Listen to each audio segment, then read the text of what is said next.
আসসালামু আলাইকুম এভরিওয়ান, আশা করি সবাই অনেক ভালো আছেন। আমিও আলহামদুলিল্লাহ ভালো আছি। নতুন আরও একটি ভিডিও নিয়ে চলে এলাম। তো দুপুরে মুরগির মাংস রান্না করব, সেজন্য মুরগির মাংসগুলো কেটে ভালো মতো ধুয়ে পরিষ্কার করে নিয়েছিলাম। এরপরে মশলার সাথে কষিয়ে নিচ্ছি। আর আমাদের বাসায় মুরগির মাংসটা একটু বেশি পছন্দ করে, তাই সপ্তাহের মধ্যে 2-3 দিনেই মুরগির মাংস রান্না করা হয়। তো এই মুরগির মাংসটা মশলার সাথে কিছুক্ষণ কষিয়ে এরপরে আমি আলু দিয়ে রান্না করব। আলু দিয়ে মুরগির মাংস রান্না করলে কিন্তু অনেক মজা লাগে। তো আমি মুরগির মাংস কষিয়ে আলুটা দিয়ে দিলাম। আলু দিয়ে 5 মিনিটের মতো ভালোভাবে কষিয়ে নিব। এরপরে মুরগির মাংস সিদ্ধ হওয়ার জন্য পরিমাণ মতো গরম পানি দিয়ে রান্না করে নিব। মাংসটা হতে থাক, এরই মধ্যে আমি এখানে 3 পিস কই মাছ নিয়েছি। কই মাছের মধ্যে সামান্য একটু হলুদের গুঁড়া আর লবণ দিয়ে কই মাছটা ভালোভাবে মেখে নিচ্ছি। কই মাছ এনেছিল, সেই কই মাছগুলো আগের দিন কেটে রেখেছিলাম। কেটে ভালোভাবে ধুয়ে ফ্রিজের মধ্যে রেখে দিয়েছি। কই মাছ রান্না করব, ভেজে আলু দিয়ে দো পেঁয়াজু করব।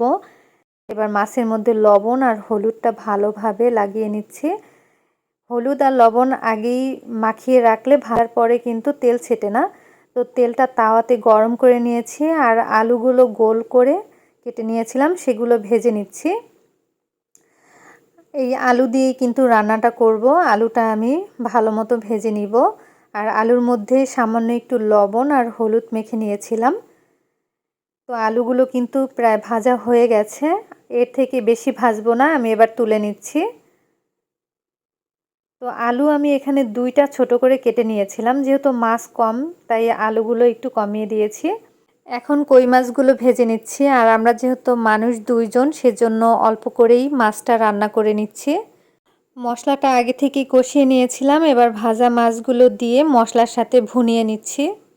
কই মাছগুলো ভেজে রান্না করলে আমার কাছে সবথেকে বেশি ভালো লাগে। আমি মাঝে মধ্যেই এই রান্নাটা করি। তো আগে থেকে যে আলুগুলো ভেজে রেখেছিলাম সেই আলুগুলো দিয়ে দিলাম। 2 মিনিটের মতো আলুগুলো মাছের সাথে একটু নেড়েচেড়ে মশলাটা মাখিয়ে নিচ্ছি। এরপরে পরিমাণ মতো পানি দিয়ে দিব।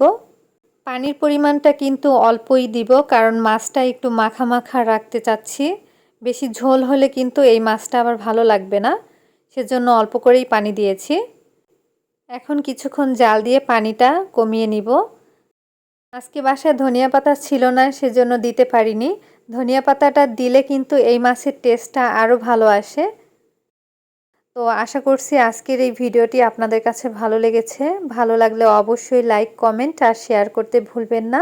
সবাই ভালো থাকবেন, সুস্থ থাকবেন। আল্লাহ হাফেজ।